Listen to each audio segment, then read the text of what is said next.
La fine pluie de juin tombait sur le cimetière du Père-Lachaise à Paris, créant un voile de mélancolie sur les allées de marbre. Marine Dubois serrait son manteau de laine contre son corps, ses genoux s'enfonçant dans la terre humide devant la tombe de sa grand-mère. À ses côtés, Robert Dubois gardait une posture rigide, mais ses yeux rougis trahissaient les nuits sans sommeil. 3 jours, 72 heures depuis qu'Isabelle, leur fille de 8 ans, avait disparu sans laisser de traces. La police fouillait chaque recoin de Paris, des hélicoptères survolaient la ville, des caméras de sécurité étaient analysées image par image. Mais rien. Aucun signe de la fillette aux cheveux châtains et aux yeux en amande qui était le centre de leur vie. Marine sanglotait doucement, ses mains jointes en prière devant la pierre tombale de granit.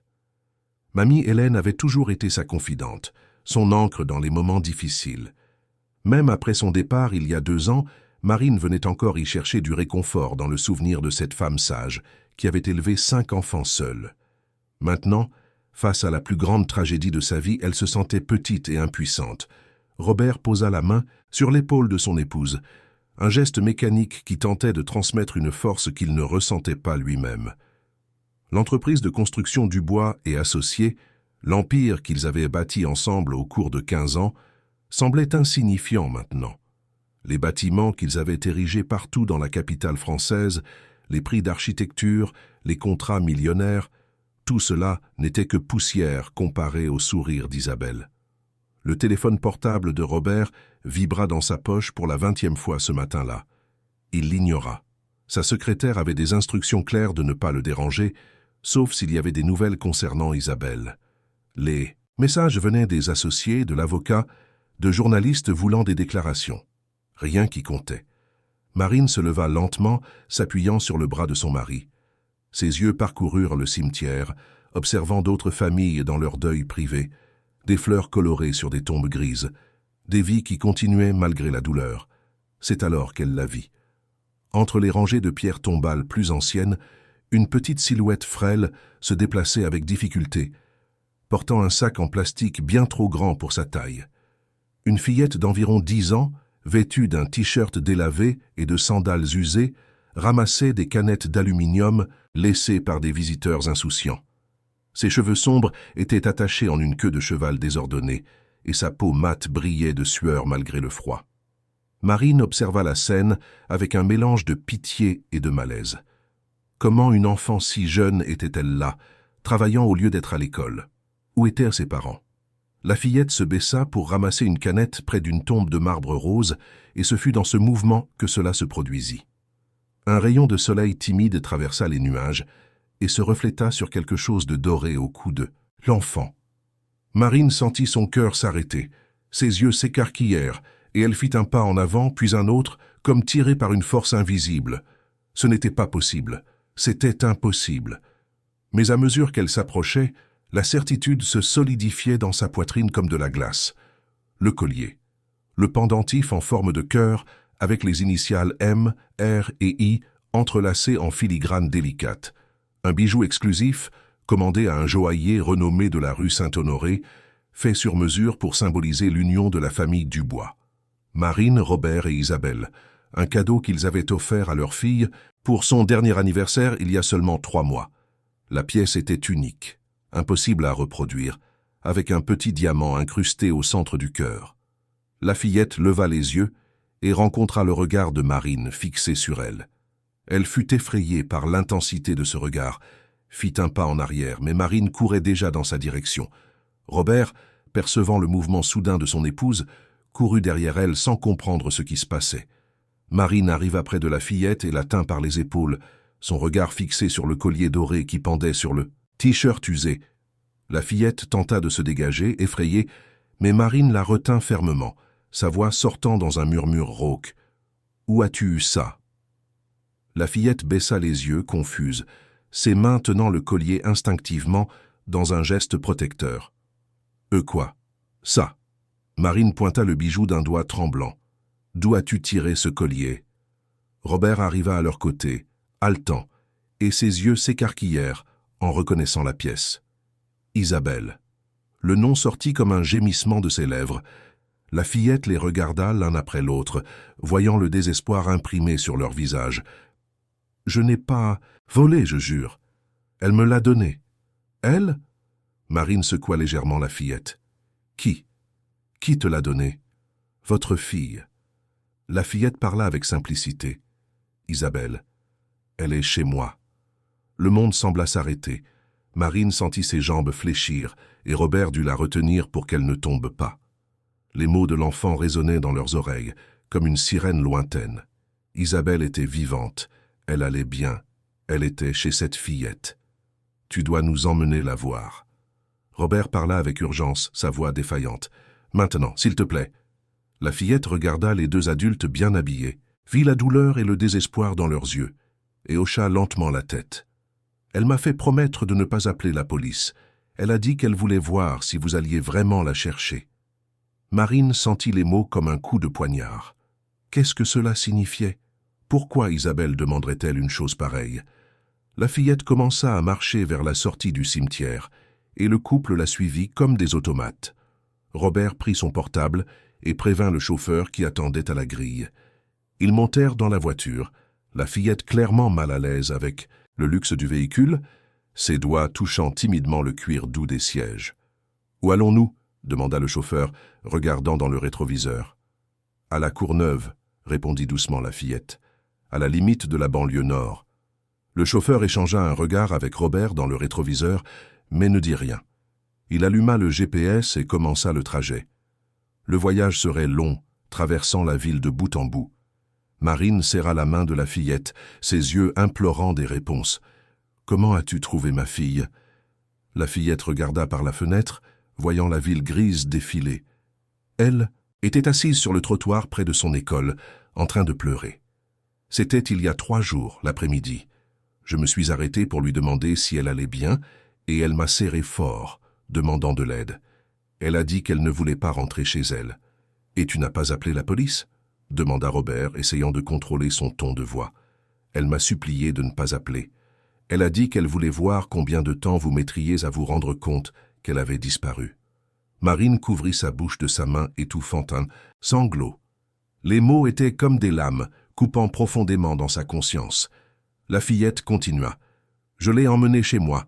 Ma mère travaille comme femme de ménage et ne rentre que le soir, alors nous restons toutes les deux pendant la journée. Je lui ai donné à manger, je l'ai laissée dormir dans mon lit. Elle pleurait beaucoup au début, mais ensuite elle a commencé à jouer, à dessiner. Elle a dit qu'elle se sentait plus heureuse là qu'à la maison. »« Impossible, » murmura Robert. « Notre fille a tout ce qu'une enfant peut désirer. » La fillette se tourna vers lui, ses yeux sombres portant une sagesse qui ne correspondait pas à son âge. « Elle ne vous a pas, vous. » Marine ferma les yeux, sentant des larmes chaudes couler sur son visage. Les mots de l'enfant faisaient écho à des vérités qu'elle avait évitées pendant des mois, peut-être des années. Combien de fois avait-elle annulé des dîners avec Isabelle à cause de réunions de dernière minute? Combien de représentations scolaires avait-elle manqué parce qu'un client important exigeait sa présence? La voiture traversa les quartiers de Paris et le paysage changea progressivement. Les immeubles vitrés et les larges avenues cédèrent, la place à des constructions plus simples, des rues étroites, des murs graffés.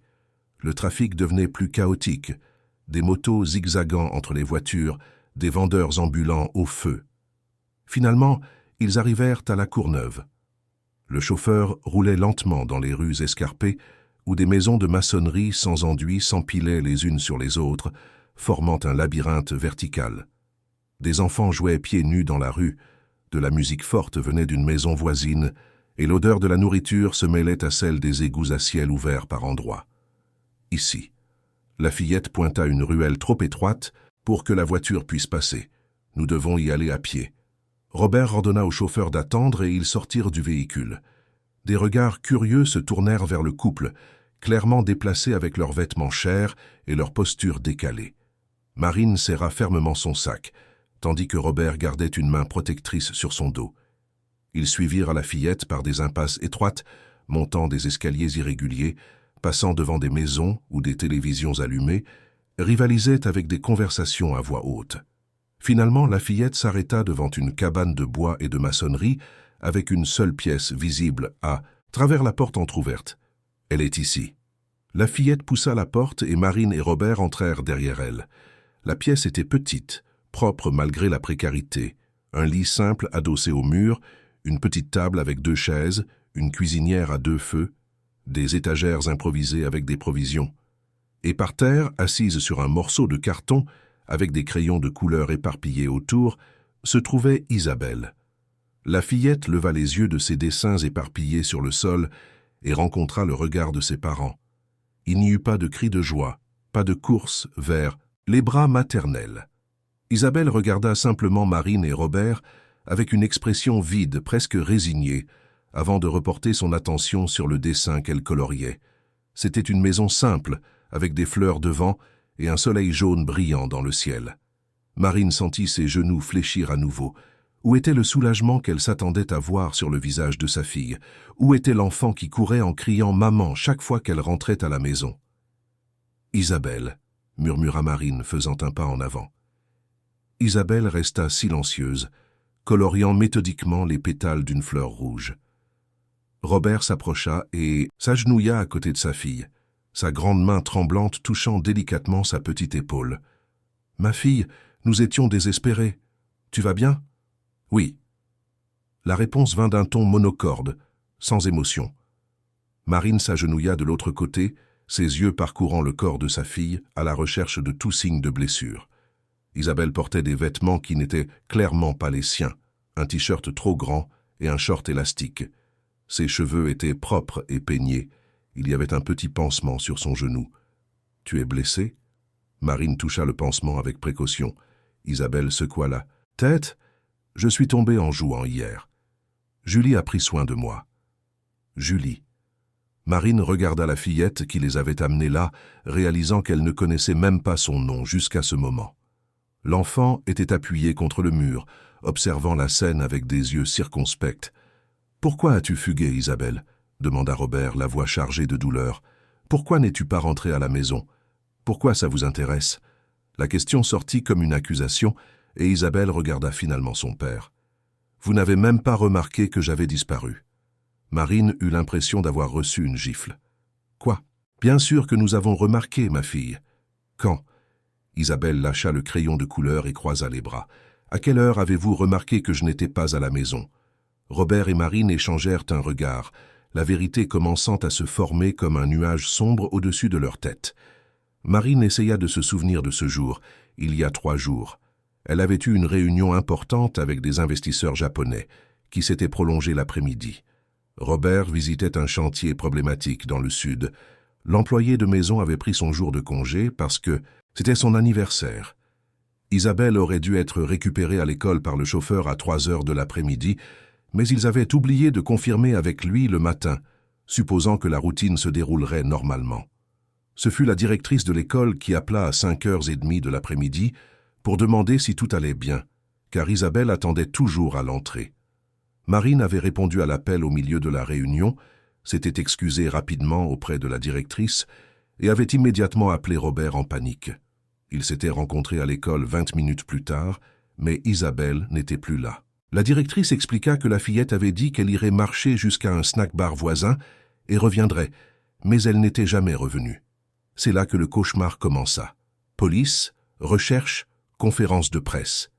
Et pendant tout ce temps, Marine portait une culpabilité qu'elle essayait d'étouffer mais qui maintenant explosait dans sa poitrine. À 8 heures du soir, Marine admit à voix basse, les yeux baissés.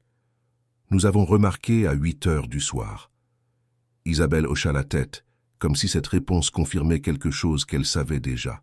« Je suis sortie de l'école à 3 heures. J'ai attendu jusqu'à 4h30, et personne n'est venu me chercher. La directrice m'a demandé si je voulais vous appeler, mais j'ai dit non.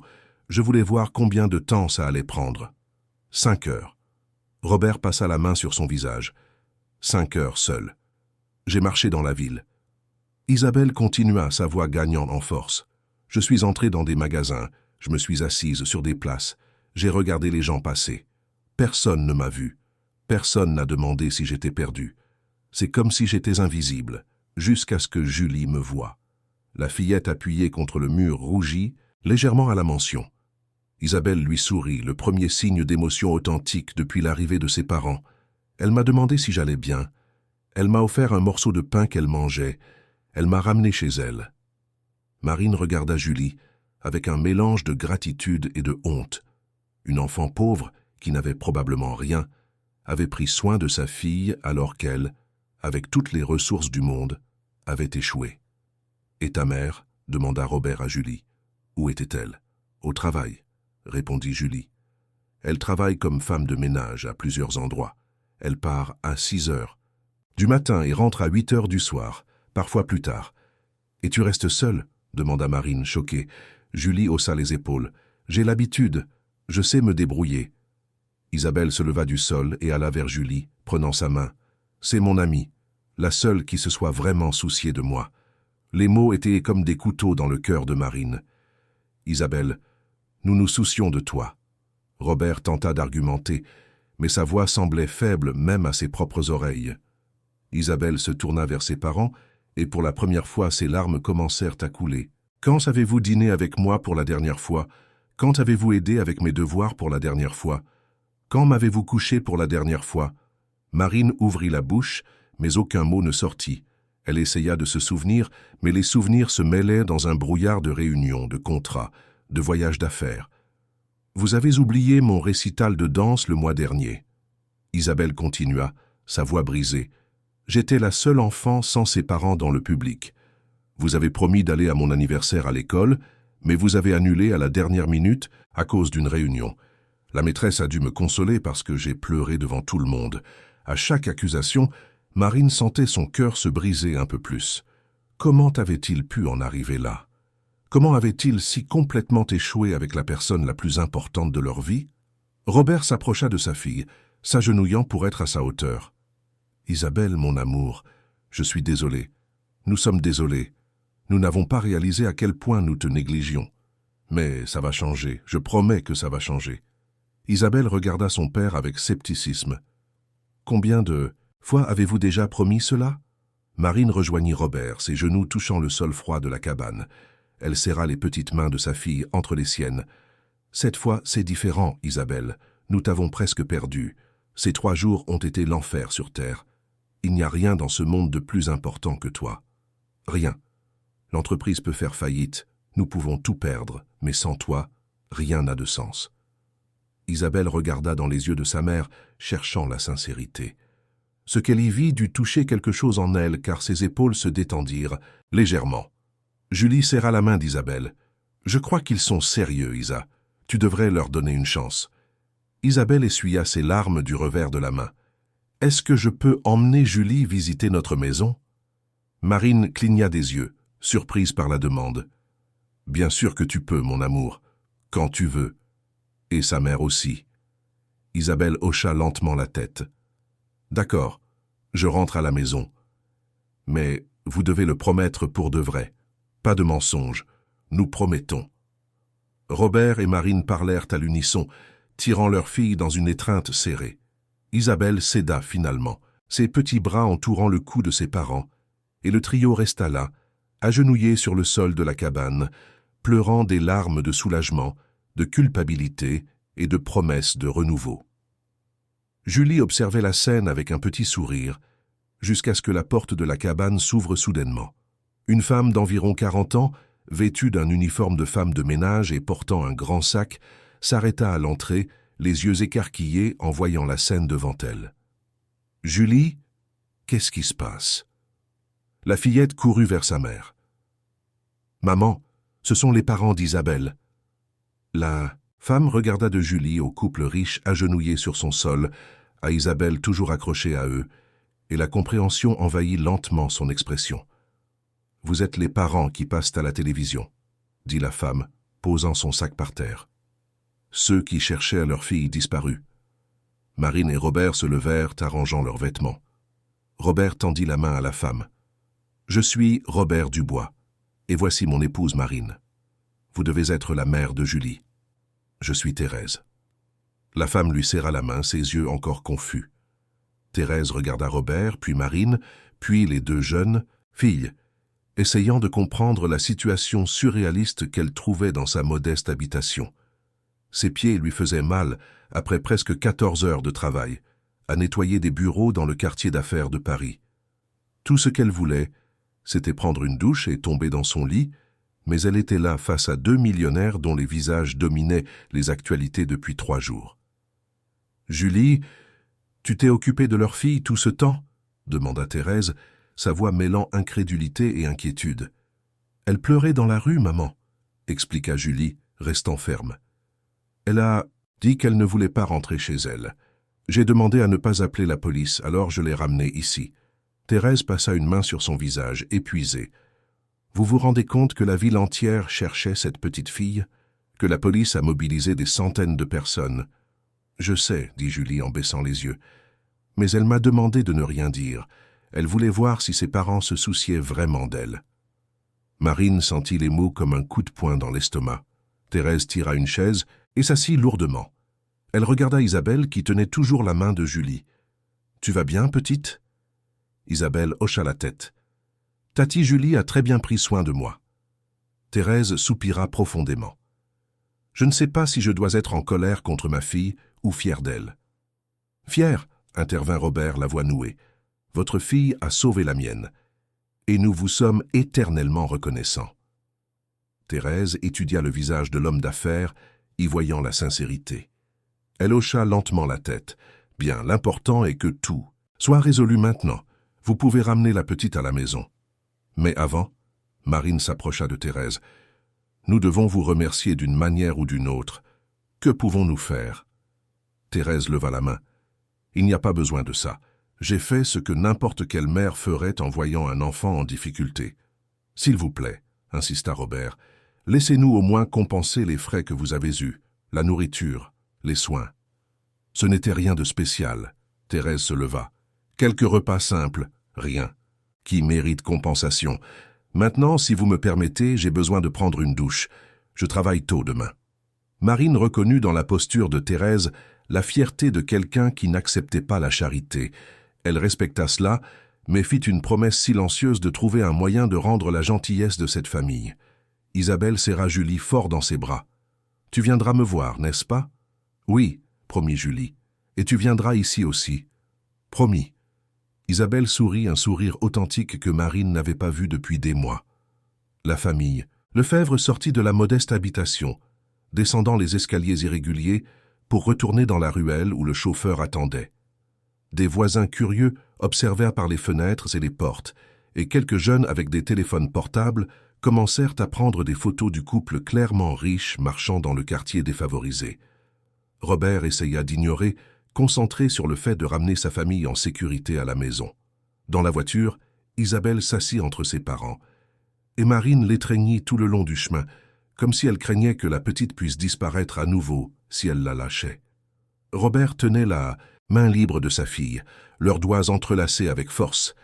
Ils arrivèrent à leur hôtel particulier à Neuilly-sur-Seine vers 22 heures. La maison de 3 étages, avec des jardins élaborés et des portails en fer forgé, semblait encore plus oppressante de vide qu'avant. Marine aida Isabelle à prendre un bain, l'habilla de son pyjama licorne préféré, et pour la première fois depuis des années, s'allongea dans le lit de sa fille avec elle, chantant doucement des berceuses qu'elle avait oublié connaître. Robert s'assit au bord du lit, caressant les cheveux de sa fille, jusqu'à ce qu'elle s'endorme. Quand ils sortirent, enfin de la chambre, laissant la porte entr'ouverte et la lumière du couloir allumée comme Isabelle aimait, les deux s'étreignirent dans le couloir, pleurant silencieusement. « Nous l'avons presque perdu », murmura Marine contre la poitrine de son mari. « Nous ne laisserons pas cela se reproduire, » promit Robert. « Nous allons changer, vraiment. » Ils descendirent dans l'énorme cuisine moderne, où le réfrigérateur en inox brillait impeccablement. Marine prépara du thé tandis que Robert allumait son téléphone portable qu'il avait gardé éteint pendant des heures. L'écran explosa immédiatement de notifications. Messages, appels manqués, alertes d'actualité. Robert ouvrit l'application, de nouvelles et se figea. « Marine, tu dois voir ça. » Marine s'approcha, regardant par-dessus l'épaule de son mari. L'écran montrait des photos d'eux sortant du quartier défavorisé avec Isabelle. Les titres étaient dévastateurs. Millionnaires retrouvent leur fille disparue vivant dans un logement insalubre d'un quartier défavorisé de Saint-Denis. Entrepreneurs négligents récupèrent leur fille qui a fugué. Fillette de 8 ans préfère un quartier défavorisé à un hôtel particulier de luxe. Les commentaires sur les réseaux sociaux étaient encore pires.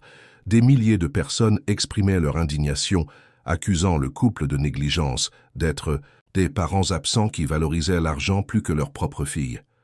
Des hashtags demandant qu'ils perdent la garde d'Isabelle étaient en vogue. Robert passa d'une nouvelle à l'autre, son visage pâlissant à chaque titre. « Il nous crucifie ». Marine s'assit lourdement sur un tabouret de cuisine. « Et ils ont raison, nous avons échoué avec notre fille. » Le téléphone de Robert sonna. C'était son principal associé, Marc Dubois. Robert décrocha, mettant le haut-parleur.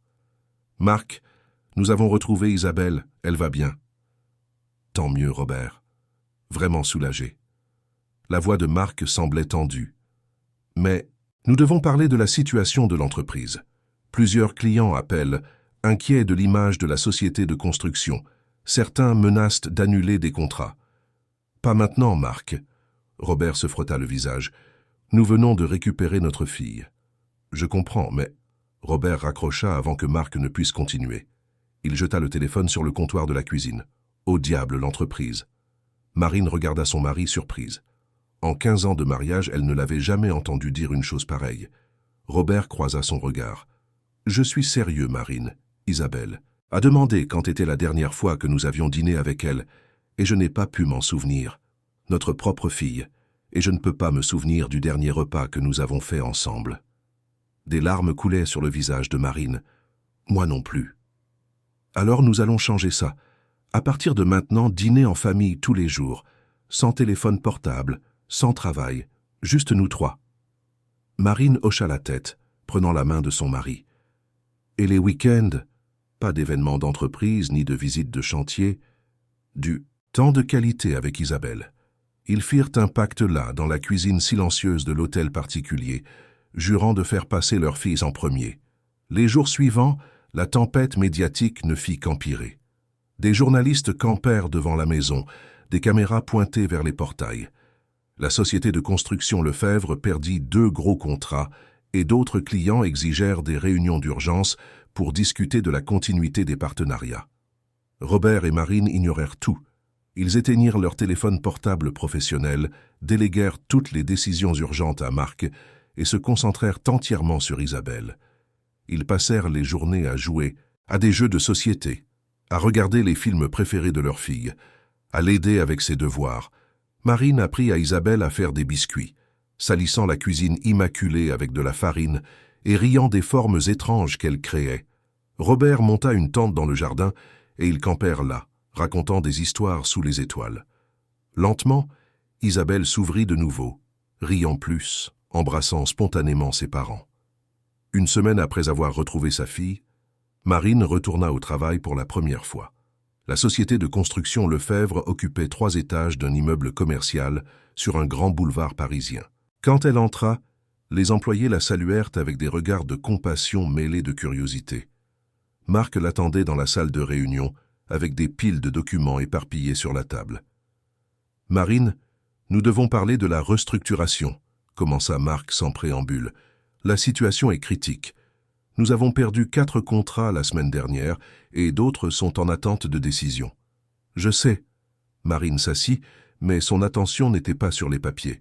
« Nous allons surmonter ça. » Marc poussa un dossier vers elle. « J'ai préparé un plan de restructuration. Nous avons besoin de changements significatifs dans la gestion, les relations publiques et même dans la composition du capital pour regagner la confiance du marché. » Marine feuilleta les documents que Marc avait préparés, mais quelque chose dans son urgence la dérangeait. Une restructuration du capital semblait trop extrême pour la situation. « Nous allons en discuter avec Robert avant de prendre toute décision. » Marine ferma le dossier. Marc hésita. Robert est très fragilisé émotionnellement en ce moment. Il serait peut-être préférable que nous, en tant qu'associés, prenions les décisions nécessaires pour sauver l'entreprise qu'il a construite. Et ça est exactement l'attitude qui a failli nous faire perdre notre fille. Marine se leva. Toujours à penser que nous savons ce qui est le mieux, toujours à prendre des décisions sans consulter. Plus maintenant, Marc. Tout sera décidé ensemble, comme cela aurait toujours dû l'être. Elle sortit de la pièce, laissant Marc avec une expression frustrée. Marine passa le reste de la journée à organiser sa routine de travail. Elle délégua les réunions moins importantes, bloqua les après-midi pour être présente quand Isabelle rentrerait de l'école et établit une limite stricte de ne pas travailler après 18 heures. Pendant ce temps, dans un immeuble commercial à 3 pâtés de maison de là, Thérèse poussait son chariot de nettoyage dans le couloir silencieux du 12e étage. Il était presque 20 heures et la plupart des bureaux étaient déjà vides. Elle nettoyait cet immeuble 3 fois par semaine, toujours de nuit, quand les cadres étaient déjà partis. Elle commença par la salle de la société de conseil au bout du couloir, vidant les poubelles et nettoyant les surfaces. La cloison qui séparait cette pièce du bureau d'à côté était fine, et Thérèse entendait souvent des conversations passer d'un côté à l'autre. Normalement, elle ignorait, concentrée sur son travail. Mais cette nuit-là, alors qu'elle nettoyait la table de réunion, une voix familière attira son attention. C'était Marc Dubois. Thérèse le reconnut parce qu'elle nettoyait les bureaux de la société de construction Lefebvre les mardis et jeudis. Elle connaissait tous les cadres de vue, bien qu'il la remarque rarement. La voix de Marc venait du bureau d'à côté, probablement au téléphone. Thérèse n'avait pas l'intention d'espionner, mais les mots traversaient clairement le mur.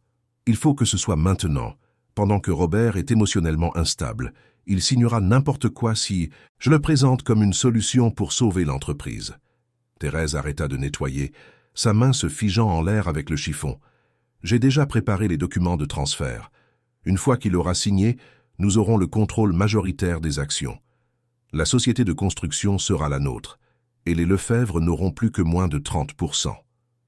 Le cœur de Thérèse s'accéléra. Cela n'était pas normal. Elle continua d'écouter, maintenant délibérément appuyée contre le mur. Non, il ne se doutera de rien.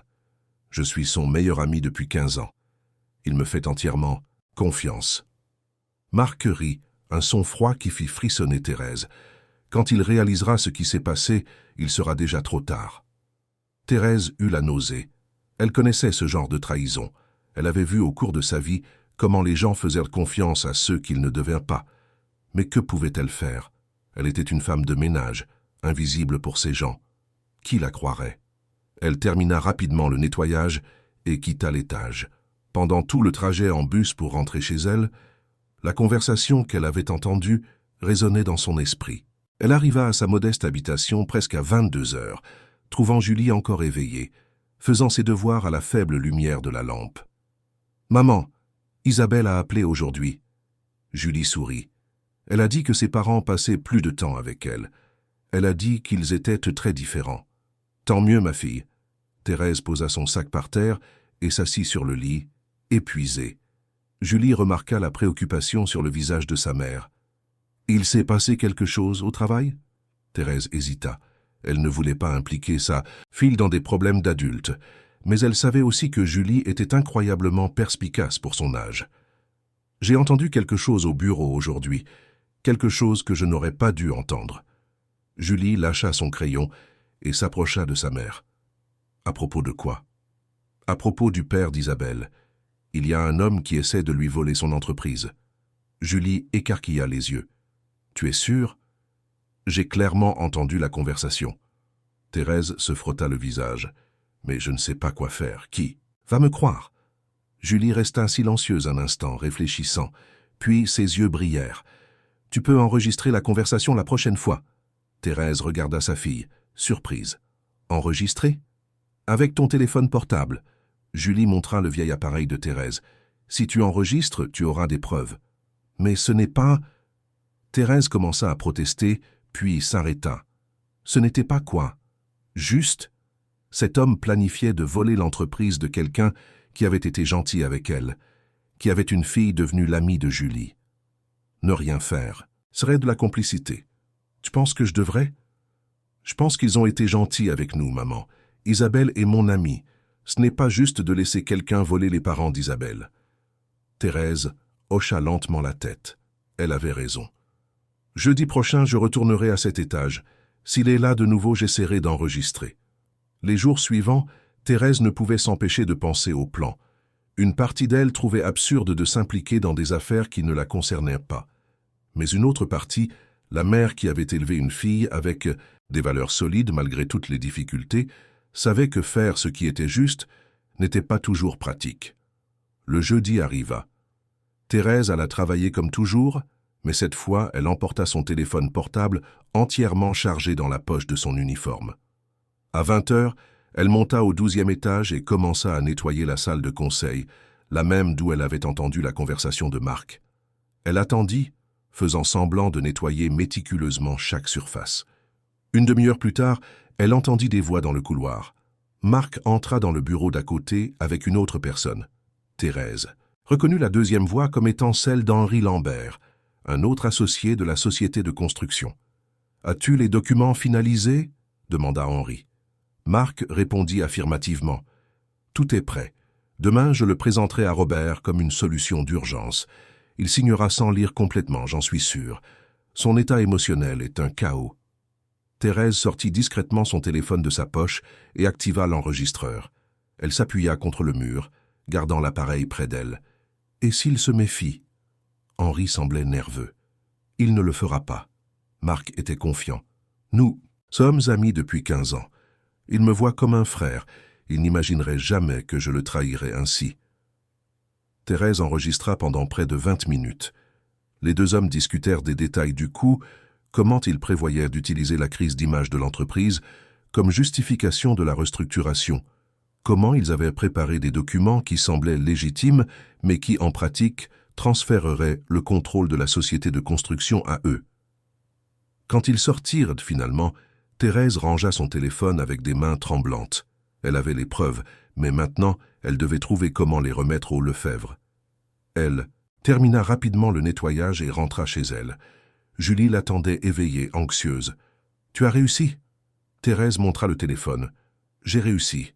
J'ai tout enregistré. » Julie frappa des mains, mais fronça ensuite les sourcils.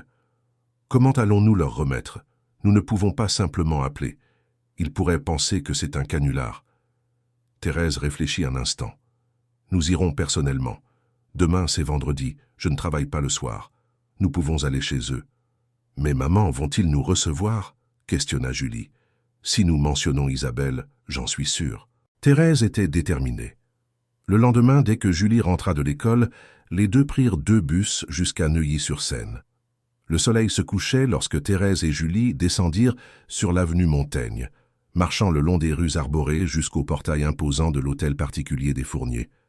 Thérèse appuya sur l'interphone, Julie nerveuse à ses côtés. Une voix féminine répondit. « Oui ?» « C'est Thérèse et Julie, » dit Thérèse, fort et clair. « Nous avons besoin de parler d'urgence à Monsieur Robert ou à Madame Marine. » Il y eut une pause, puis la voix de Marine, surprise. « Thérèse, c'est bien vous ?» Un instant, le portail s'ouvrit avec un bourdonnement électrique.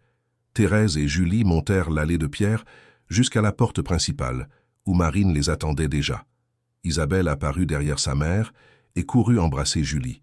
« Tu es venue me rendre visite ?»« Oui, » répondit Julie en serrant son amie. « Mais nous devons aussi parler à tes parents de quelque chose d'important. » Marine remarqua le sérieux sur le visage de Thérèse. « Entrez, je vous en prie. » Elle les conduisit au salon, une pièce spacieuse avec des canapés en cuir clair et des œuvres d'art au mur.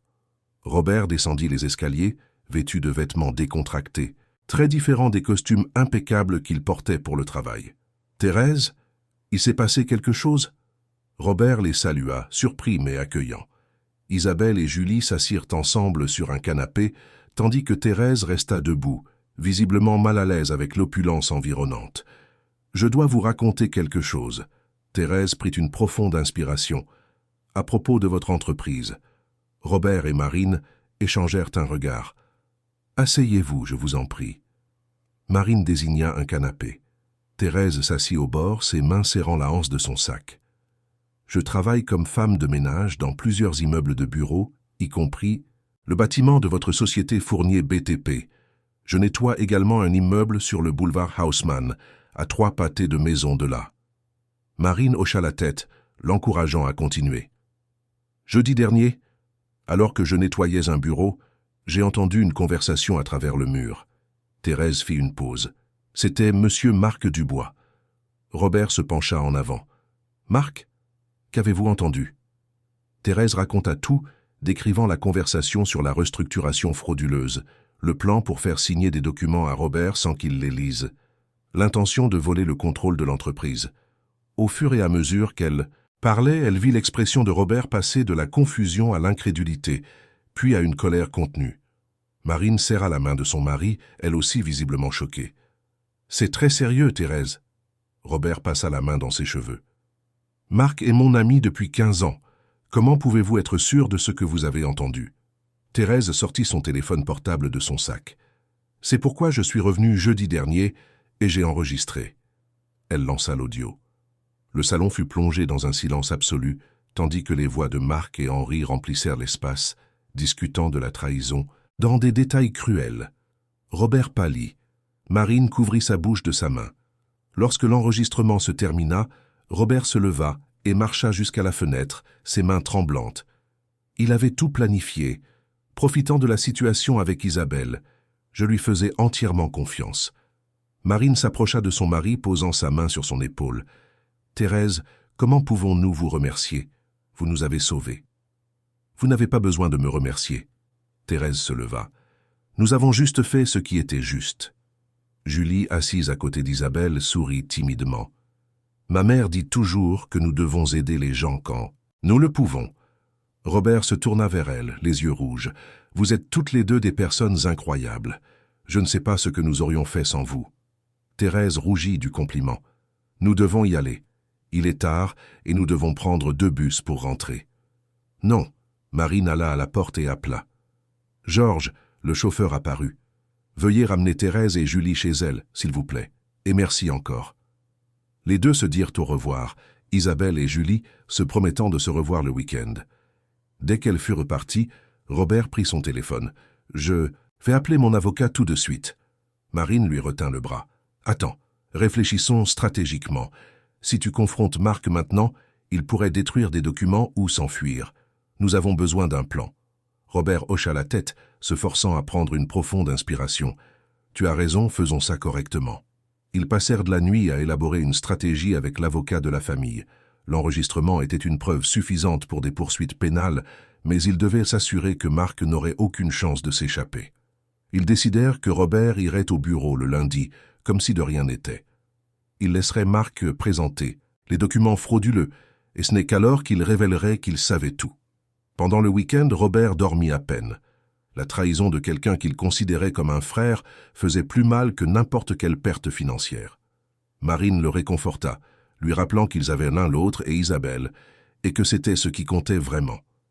Le lundi matin, Robert enfila son meilleur costume et se rendit au bureau. Marc l'attendait dans la salle de réunion, avec des piles de documents organisés. « Robert, content de te revoir. » Marc le salua d'une accolade. « Comment va Isabelle ?»« Mieux. » Robert força un sourire. « Nous concentrons davantage sur elle maintenant. » Marc hocha la tête avec une fausse compassion. « C'est le plus important. Mais malheureusement, les affaires ne peuvent pas attendre.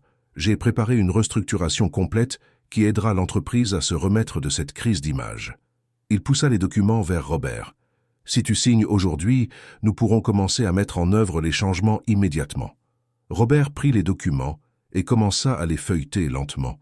Marc observait anxieusement, espérant clairement que Robert signerait sans tout lire. « Intéressant. » Robert commenta calmement. « Transfert d'actions, changement de la composition actionnariale.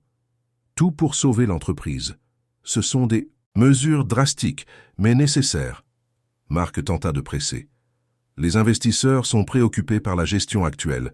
Nous devons donc montrer que nous apportons des changements. » Robert continua de lire, prenant un stylo. Marc se pencha en avant, salivant presque d'anticipation. C'est alors que Robert jeta les documents sur la table. « Tu penses vraiment que je suis assez stupide pour signer ça ?» Marc cligna des yeux, confus. « Quoi ?» Robert sortit son téléphone de sa poche et lança l'enregistrement. Le visage de Marc devint blanc à mesure qu'il entendait sa propre voix discuter du complot. Lorsque l'enregistrement se termina, Robert se pencha sur la table. « 15 ans d'amitié, Marc. 15 ans à te faire confiance, à construire cette entreprise ensemble, et tu as profité du moment le plus vulnérable de ma vie pour me voler. » Marc ouvrit et ferma la bouche, essayant de trouver des mots. « Robert, je peux expliquer. » « Il n'y a pas d'explication. » Robert garda la voix ferme. « La police a déjà des copies de cet enregistrement et de tous les documents frauduleux que tu as préparés. » Comme si cela avait été répété, la porte de la pièce s'ouvrit et 2 policiers entrèrent. « Marc Dubois, vous êtes en état d'arrestation pour tentative de fraude et complot en vue de détournement de fonds. » Marc se leva brusquement, faisant tomber sa chaise. « Robert, s'il te plaît, nous pouvons régler ça entre nous. » Robert tourna le dos tandis que les policiers menottèrent Marc. L'homme qu'il appelait ami fut emmené sous les regards choqués des employés de la société BTP. Marine entra dans la pièce dès que les policiers furent partis. « C'est fait, Robert confirma, sentant un poids énorme quitter ses épaules. Les mois suivants apportèrent des changements profonds pour toutes les personnes impliquées. L'arrestation de Marc et Henri domina les gros titres, détournant l'attention de la crise précédente des Fournier. Le récit passa de parents négligents à des entrepreneurs qui avaient failli être victimes d'une conspiration interne. Robert et Marine, cependant, ne permirent pas que la réhabilitation de leur image publique leur fasse oublier les leçons apprises. Robert mit en œuvre une véritable restructuration au sein de la société BTP, mais complètement différente de celle que Marc avait planifiée. Il établit des limites d'heures de travail pour tous les employés, y compris les cadres. Personne ne pouvait travailler plus de 9 heures par jour ou ramener du travail à la maison le week-end. Il créa une crèche au sein de l'entreprise pour les enfants des employés et institua des journées familiales où les travailleurs pouvaient amener leurs enfants pour découvrir l'environnement de travail de leurs parents. Marine assuma un rôle plus actif dans la gestion des ressources humaines, se concentrant sur la création d'une culture d'entreprise qui valorisait l'équilibre entre vie personnelle et professionnelle. Ensemble, ils transformèrent la société BTP d'une entreprise axée uniquement sur les profits en une organisation qui se souciait véritablement du bien-être de ses employés. Quant à Thérèse et Julie, Robert et Marine ne se reposèrent pas avant de trouver la manière parfaite de les remercier. Ils savaient que Thérèse n'accepterait pas d'argent ou de cadeaux coûteux sans raison, ils devaient donc être plus créatifs. Robert offrit à Thérèse un poste au sein de la société BTP, non pas comme femme de ménage, mais comme superviseur des installations, coordonnant toutes les équipes de nettoyage et de maintenance. Le salaire était 4 fois plus élevé que ce qu'elle gagnait. Il incluait des avantages sociaux complets et des horaires fixes qui lui permettaient d'être à la maison lorsque Julie rentrait de l'école. Thérèse fut choquée par l'offre, mais Robert insista. « Vous avez sauvé mon entreprise et, plus important encore, vous avez sauvé ma famille en nous montrant ce qui compte vraiment. Vous méritez cette opportunité. » Réticente mais pleine d'espoir, Thérèse accepta. Marine, de son côté, organisa une bourse d'études complète pour Julie au même collège Stanislas qu'Isabelle fréquentait. Le collège Stanislas était l'une des institutions les plus prestigieuses de Paris, et Julie fut émerveillée par la possibilité d'y étudier. Thérèse pleura en l'apprenant, s'agenouillant devant Marine en signe de gratitude. Marine la releva doucement. « Ne vous agenouillez pas devant moi, Thérèse. Nous sommes égales, juste des personnes essayant de faire le mieux pour nos filles. » La transition de Julie à la nouvelle école fut difficile. Les autres enfants venaient de familles riches et, au début, regardaient avec méfiance la jeune fille qui vivait dans une cabane. Julie souffrit de commentaires méchants et d'exclusion sociale pendant les premières semaines. Isabelle, cependant, ne la laissa jamais seule. Elle défendait son amie férocement, s'asseyait toujours à ses côtés et incluait Julie dans tous les groupes et activités. Lentement, d'autres enfants commencèrent à voir au-delà des différences socio-économiques et à reconnaître Julie pour qui elle était vraiment. Le véritable changement survint lorsque les professeurs commencèrent à remarquer quelque chose d'exceptionnel chez Julie. Elle résolvait des problèmes mathématiques complexes avec une facilité déconcertante, comprenait des concepts scientifiques que des enfants de 3 ans plus âgés avaient du mal à saisir, et avait une mémoire photographique qui impressionnait tout le monde autour d'elle. La coordinatrice pédagogique demanda des tests spécialisés. Les résultats confirmèrent ce qu'ils soupçonnaient déjà. Julie était une enfant surdouée, avec un QI supérieur à 140 et des capacités exceptionnelles en mathématiques, physique et logique. L'école offrit un programme de mentorat spécial, connectant Julie avec des professeurs universitaires qui pouvaient stimuler et nourrir son talent extraordinaire. Thérèse était folle de fierté. Sa fille, qui avait passé son enfance à ramasser des canettes pour aider aux dépenses, était maintenant préparée pour des compétitions internationales de mathématiques. Quant aux deux familles, elles devinrent inséparables. Tous les dimanches, elles alternaient entre dîner à l'hôtel particulier des Fournier et à la maison que Robert et Marine avaient achetée pour Thérèse et Julie, une résidence simple mais confortable dans une banlieue sûre de l'ouest parisien. Isabelle et Julie étaient pratiquement sœurs maintenant, passant les week-ends ensemble, étudiant ensemble, rêvant ensemble. Isabelle découvrit un talent pour la peinture et la musique, s'épanouissant sous l'attention renouvelée de ses parents. Julie, de son côté, excellait de plus en plus académiquement, remportant des prix et de la reconnaissance. 1 an après l'incident qui avait changé toute leur vie, Robert organisa une fête de célébration dans le jardin de l'hôtel particulier. Il invita tous les employés de la société BTP, les professeurs des filles et même quelques voisins de Thérèse qui avaient aidé Julie au fil des ans. Pendant le dîner, Robert demanda l'attention et fit une annonce. « Je veux partager quelques nouvelles. Tout d'abord, Thérèse est promue directrice des ressources humaines de la société Fournier BTP. » Des applaudissements éclatèrent. Thérèse se leva, les larmes coulant sur son visage, tandis que Julie l'embrassait fort. « Deuxièmement, » Robert continua, « nous créons le fonds éducatif Julie Duval, destiné à offrir des bourses d'études complètes aux enfants à faible revenu ayant un potentiel académique exceptionnel. Le fonds garantira une éducation de qualité de l'école primaire à l'université. » Plus d'applaudissements. Julie pleurait maintenant, enfouissant son visage dans l'épaule de sa mère. Et enfin, Robert regarda Marine et Isabelle.